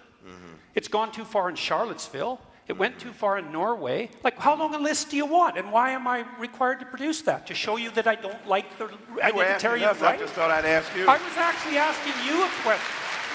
So your assumption is somehow that I must be on the side of the right. It's like, look, the right hasn't occupied the humanities and the social sciences. It's as simple as that for me. If they had, I'd be objecting to them. Say that again, I didn't hear that. The right has not occupied the social sciences and the humanities. And the left clearly has. The statistical evidence for that is overwhelming. Sir, what about IQ testing in terms of genetic inheritance? Sir, we're here to talk about political correctness, and we've done a damn poor job of it. I see. I gave you an example. Okay, now you can't answer it. Let's all then redeem ourselves with our closing statements. I'm going to put 3 minutes on the clock. We're going to go in the reverse order of the opening. So, Stephen, you're up first. Oh, lordy, lordy. Yes, up. There we are. I'll hide behind the lectern in that case. Well, I've been fascinated by this conversation. There's been an enormous clash of cultures in the conversation. We've had, you know, classic, if I can call it, huckstering snake oil pulpit talk, which is, it's a mode of discourse, it's a rhetorical style that I find endlessly refreshing and vivifying, but I'm not sure that we actually focused on the point in question. And my objection has always been towards orthodoxies. I'm a heterodox and a contrarian, and I can't help myself. And I think there's been an underestimation of the fact that language does affect people. It does make the young in particular, as they're starting out on their educational or their work careers, it makes them very anxious, it makes them very angry, very upset, very alienated, to feel that they don't know anymore how to operate in the world, how to engage in relationships, how to think honestly. So they accrete more and more to their own mini groups. And I think that's dangerous and unhappy for society. I think it's reflected in a paucity of cinema and literature and art, and the culture generally is that there's a fear that's pervading it. And while people can talk to academia and say, you should come and see our lessons, our lectures are open and free and ideas are exchanged, I'm sure that's true. I'm sure it's true, but I don't think we should underestimate how much this feeling is prevalent in the culture of this strange paradox that the liberals are illiberal in their demand for liberality. They are exclusive in their demand for inclusivity. They are homogeneous in their demand for heterogeneity. They are somehow undiverse in their call for diversity. You can be diverse but not diverse in your opinions and in your language and in your behavior. And that's a terrible pity. So I would say that I'm sorry that it got a bit heated in places, because I was hoping it wouldn't. I was hoping it would be a shining example of how people of all different kinds of political outlooks can speak with humor and wit and a lightness of touch. As G.K. Chesterton said, angels can fly because they take themselves lightly. And I think it's very important for us, who are privileged, all four of us, privileged to be here, to be asked to be here, to take ourselves a little bit more lightly, not to be too earnest, too pompous, too serious, and not to be too certain. It's a time, I think, for really engaging, emotionally fulfilling, passionate and positive doubt. That's what I would urge. Thank you.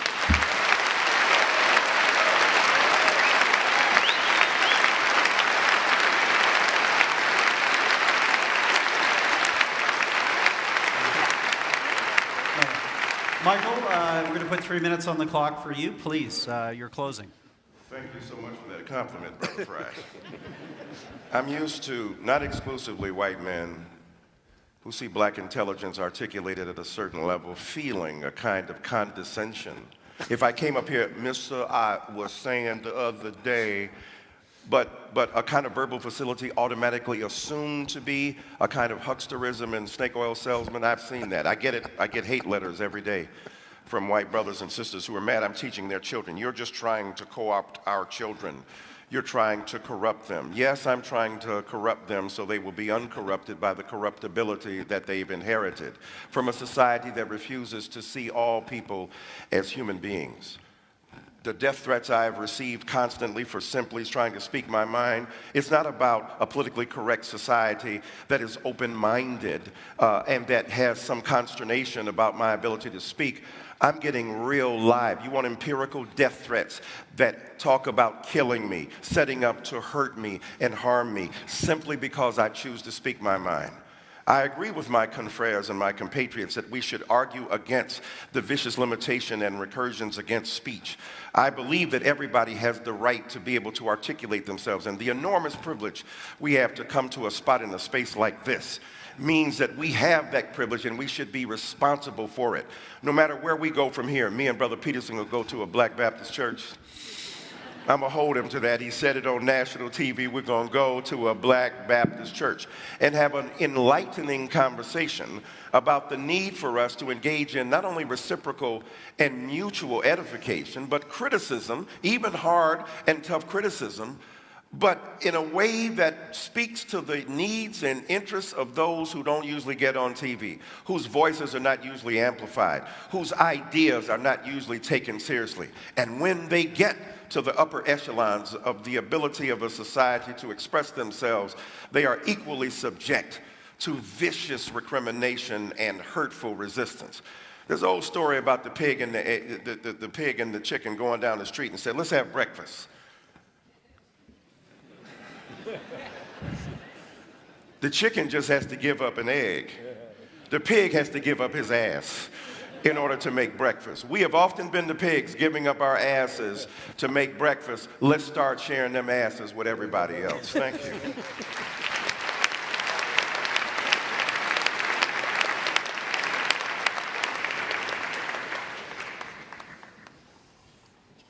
So I'm not here to claim that there's no such thing as oppression, unfairness, brutality, discrimination, unfair use of power, all of those. Anyone with any sense knows that hierarchical structures tilt towards tyranny and that we have to be constantly wakeful to ensure that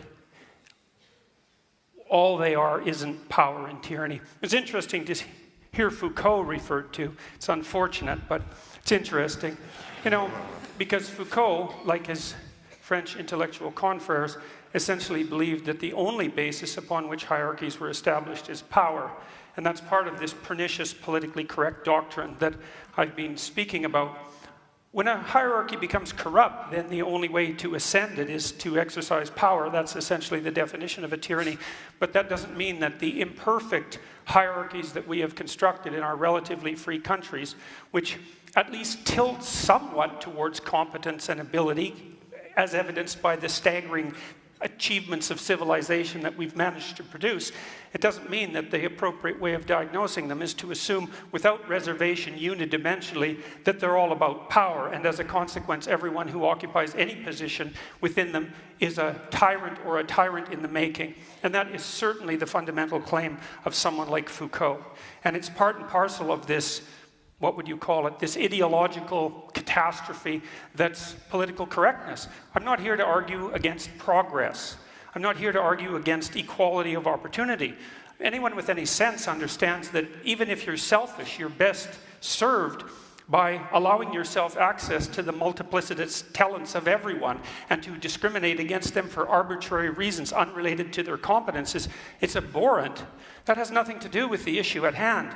It isn't that good things haven't happened in the past and should continue to happen. That's not the point. The point is the point my compatriot Fry made, which is, well, we can agree on the catastrophe and we can agree on the historic inequity, but there's no way I'm going to agree that political correctness is the way to address any of that. And there's plenty of evidence to the contrary, some of which I would say was displayed quite clearly tonight.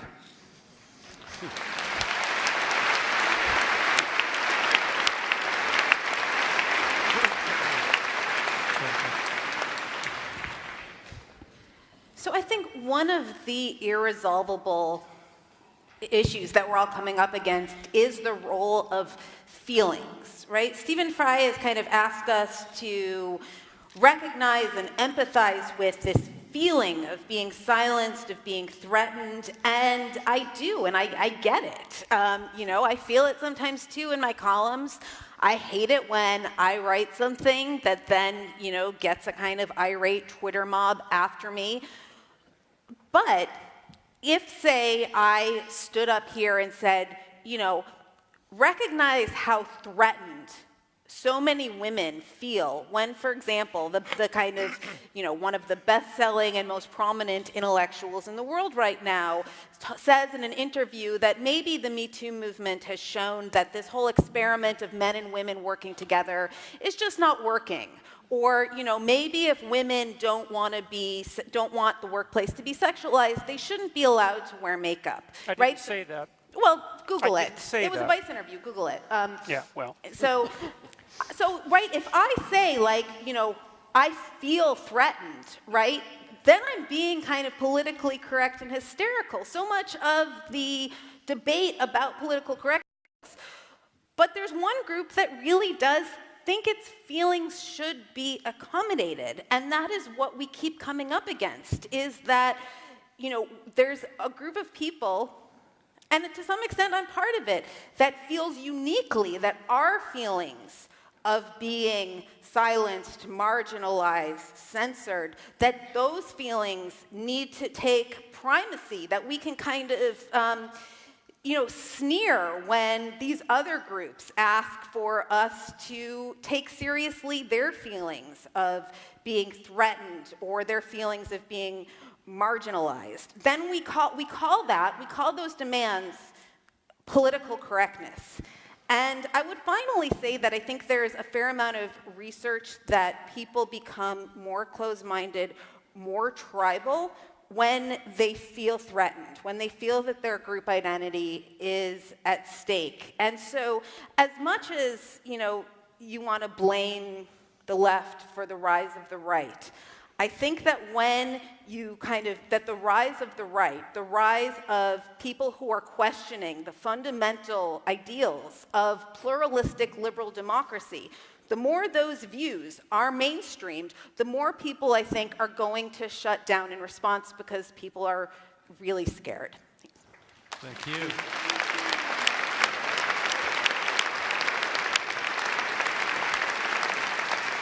Well, first of all, I think on behalf of all the debaters, I think we want to thank the audience. You were engaged, you were mostly civil, and not so civil in ways I think that we enjoyed. So I think on behalf of the debaters, everybody, thank you, audience. This was a challenging topic, and you did a great job. We appreciate it. Also, a big thank you to our debaters. It's one thing, all of these give regular speeches, but it's a very different thing to come on in the stage in front of a live audience, a large television audience, and have your ideas contested in real time. And again, to all four of you, thank you for accepting our invitation to come here tonight. Greatly.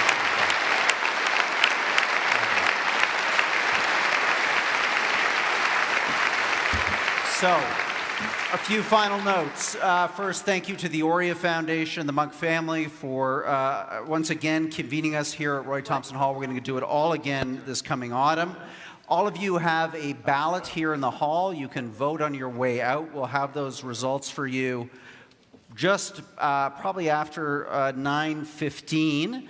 And let's just quickly review where your opinions stood at the beginning of tonight's contest. On the motion, be it resolved, what I call political correctness, what you call political correctness, I call progress. 36% agree, 64% disagree.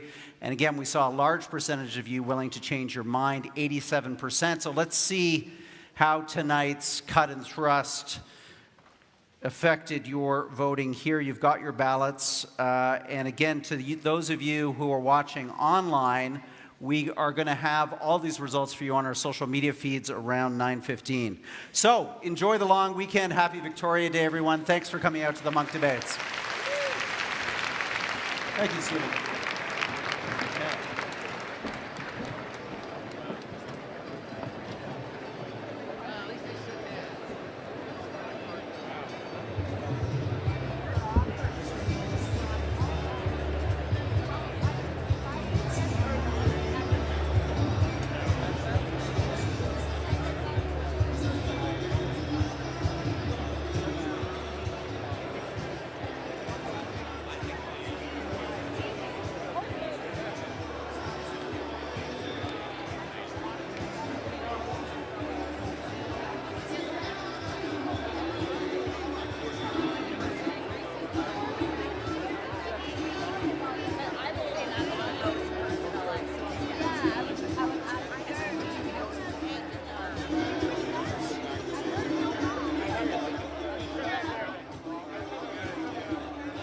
Peterson and Stephen Fry right now to get their reactions to tonight's debate. Some hotly contested moments here, so we'll be curious to see what happens with the audience vote over the course of the next few minutes. And also for those of you watching online, we have had our running poll.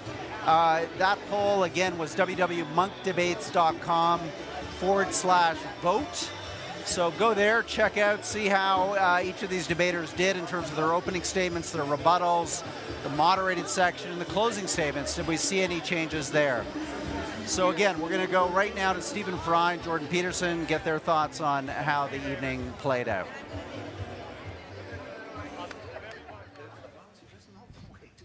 Gentlemen, thank you. Thank you both. We're just going to do a quick discussion with the online audience who's watching right now, just to get your reactions to the debate. And maybe to start with you, Jordan. There were some heated moments here. Did that surprise you, that the exchanges that you had with Michael Eric Dyson?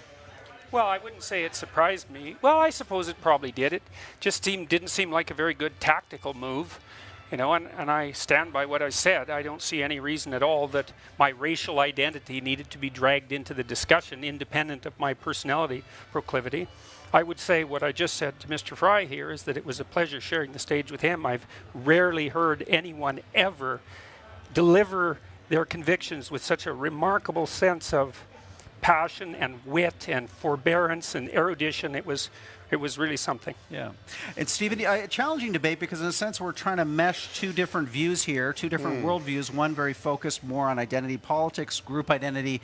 You, in a sense, having an argument really more about the larger culture itself and the tenor and tone of the conversation within it. I worried that I was being a little kind of scattergun, really, and that both scattergun and too specific, that I had just taken very literally the popular idea of political correctness as being a kind of control of language and a shutting down of certain phrases or an introduction of others, and the kind of day-to-day, as I say, human resource departments of corporations and that sort of thing, and so I was slightly disappointed that it just became a debate about race and about gender and so on. And, but that was, I guess, natural. And I still, you know, the fact is I'm still a lefty, but a soft one. I just don't have... You're not too soft. Flabby, squashy in every sense. And I realize that that's not a political point of view. It is a personal one. Right. And the gap between the personal and the political, which is a space you're obviously very interested in as a psychologist, is one that is rarely explored. People are either so personal that it has no application in the outside world and the organization of human affairs, or they're so political and so much to do with structure and distinction between hierarchies and networks and so on, that they forget the individual. And that's the space in which the impassioned liberal lives, and it's not easy to do it because you often do sound rather wet, and I'm aware that I did. But I enjoyed it. Yeah, really thank you for coming. Just finally, before I free you two both to a well-earned drink, anything left unsaid, Jordan? Any point that you wanted to make that you didn't feel you had the time or the opportunity? No, I don't think so. I said my piece, yeah. Great. Same question to you, Stephen. I know. I think I got across. I mean, there's so much you can talk about in that field, and I just wanted to leave with the point that I do want, like everybody, it's a no-brainer. We want the world to be fairer, juster, sweeter, kinder, but it's how you get there, and I felt that wasn't really addressed. Okay. Well, gentlemen, thank you both very much from our online audience. A big thank you also, I know, to Jordan Peterson and Stephen Fry for participating in, a debate with some stakes on the table, for sure. Thank you, gentlemen. I'll see you in the reception. You bet. Again, online viewers, we now have Michael Eric Dyson coming into the camera range here with Michelle Goldberg to get their reactions to the debate. So, guys, thank you for being part of this. You know, it's a complicated subject. It's got a lot of different moving pieces and elements. I think we addressed some of the constituent parts. Maybe start with you, Michelle. Was there something on stage that you wanted to say that maybe we didn't have the time or you didn't have the opportunity? Now's your chance. Well, I guess the only thing I can think of is that maybe I wish that we could have drilled down a little bit more into the gender piece of this. And again, to, what we're really arguing about, particularly with Mr. Peterson and the kind of range of progress, the range of feminist progress that he considers political correctness. I think part of the frustration is that him and Stephen Fry are talking about and defending, I think, a fairly discrete set of ideas with some overlap. You know, and one of the difficult things about political correctness is it's a slippery term that's deployed to talk about a whole range of phenomenon. Yeah, and close down conversation and open up conversation. How did you feel, Michael? There were some points there, some points of sharp exchange. We appreciate that at the Monk debates. I mean, this is not a place for shrinking wallflowers. But any unsaid thoughts? Anything that you want to put a point on now? I think you have to hold people intellectually accountable, and to deny some of the things to Michelle that he said, and to present himself, Mr. Peterson, in a certain way without seeing some of the abhorrent things he said about women and other minorities, I think demands an engaged response to him. And I think that the idea itself, as Michelle stated repeatedly, and Mr. Fry talked about his frustration, he said, we talk about everything but political correctness. Well, the reality is political correctness rests upon some serious political work in this culture, in Canada and in America, that needs to be done. And what I tried to, in terms of giving a brief genealogy, we didn't have political correctness as long as white, straight men were in charge. There was no argument about, let's get this right.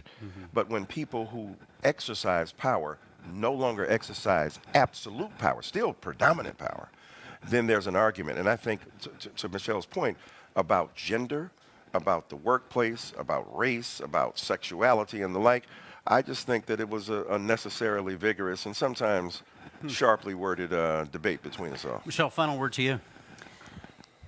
Well, if you are curious about the quote that I mentioned about, maybe this experiment with women and men working together, maybe it's not working. I mean, please do Google it. It's an interview with Vice. Did you put one of your columns? Promote one of your columns. I don't know, but I guess